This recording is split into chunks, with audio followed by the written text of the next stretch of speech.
ಕೋಲಾರ ಜಿಲ್ಲಾ ಸಮಸ್ತ ನಾಡಿನ ಜನತೆಗೆ ಕ್ರಿಸ್ಮಸ್ ಹಾಗೂ ಹೊಸ ಶುಭಾಶಯಗಳು. ನನ್ನ ಹೆಸರು TS ಸುಧೀರ್ ಅಂತ, ಪದವೀಧರ ಘಟಕದ ಕಾಂಗ್ರೆಸ್ ಜಿಲ್ಲಾಧ್ಯಕ್ಷರಾಗಿದ್ದೀನಿ. ಇದೇ 22ನೇ ತಾರೀಕು 12/2024 ಸುವರ್ಣ ಕನ್ನಡ ಭವನದಲ್ಲಿ ಕ್ರಿಸ್ಮಸ್ ಸಂಭ್ರಮಾಚರಣೆ ಮಾಡ್ತಾ ಇದ್ದಾರೆ. ಇದೇ ಮೊಟ್ಟ ಮೊದಲ ಬಾರಿಗೆ 25 ಜನ ಪಾದ್ರಿಗಳು ಎಲ್ಲ ಒಗ್ಗಟ್ಟಾಗಿ ಸೇರಿ ಕ್ರಿಸ್ಮಸ್ ಸಂಭ್ರಮಾಚರಣೆ ಮಾಡ್ತಾ ಇದ್ದೀರಿ.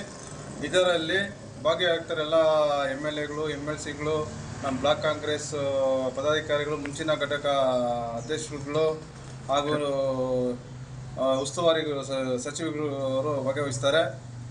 ಮತ್ತು ಇದರಲ್ಲಿ ವಿಶೇಷ ಏನೆಂದರೆ, ನಾವು ಲೇಡೀಸ್ಗಳಿಗೆ 500 ಜನಕ್ಕೆ ಸಾರಿ ಕೊಡ್ತಾಯಿದ್ದೀರಿ, ಗಂಡಸರಿಗೆ 100 ಜನಕ್ಕೆ ಪ್ಯಾಂಟ್ ಶರ್ಟ್ ವ್ಯವಸ್ಥೆನೂ ಮಾಡಿದ್ದೀರಿ. ಮತ್ತು ಇದೊಂದು ವಿಶೇಷ ಏನೆಂದರೆ, ಒಂದು ಮುಸ್ಲಿಮರು ಮೌಲಿಯನ್ನ ಕರೆಸ್ತಾ ಇದ್ದೀರಿ, ಹಿಂದೂಗಳನ್ನ ಅರ್ಚಕರು ಕರೆಸ್ತಾ ಇದ್ದೀರಿ, ಆಮೇಲೆ ಕ್ರಿಶ್ಚಿಯನ್ ಮಾಡಿ ಇಡೀ ಕರ್ನಾಟಕಕ್ಕೆ ಒಂದು ವಿಶೇಷ ಸಮಾನತೆಯಿಂದ ತೋರಿಸ್ಬೇಕಂತ ಇದರಲ್ಲಿ ಒಂದು ಸಂಭ್ರಮಾಚರಣೆ ಮಾಡ್ತಾಯಿದ್ದೀರಿ. ಇನ್ನು ಮುಂದಿನ ದಿನದಲ್ಲಿ ಇನ್ನೂ ಹೆಚ್ಚಾಗಿ ಕಾರ್ಯಕ್ರಮ ಮಾಡಬೇಕಂತ ಇದರಲ್ಲಿ ಅಂದ್ಕೊಂಡಿದ್ದೀರಿ. ಇದಕ್ಕೆ ಎಲ್ಲರೂ ಸಾರ್ವಜನಿಕರು, ನಮ್ಮ ಕ್ರೈಸ್ತ ಬಾಂಧವರು ಮತ್ತು ಎಲ್ಲ ಕೋಲಾರ ಜನತೆಯವರು ಇದರಲ್ಲಿ ಭಾಗವಹಿಸಿ ಸಂಭ್ರಮಾಚರಣೆ ಮಾಡಬೇಕಂತ ವಿನಂತಿ ಮಾಡ್ತೇನೆ.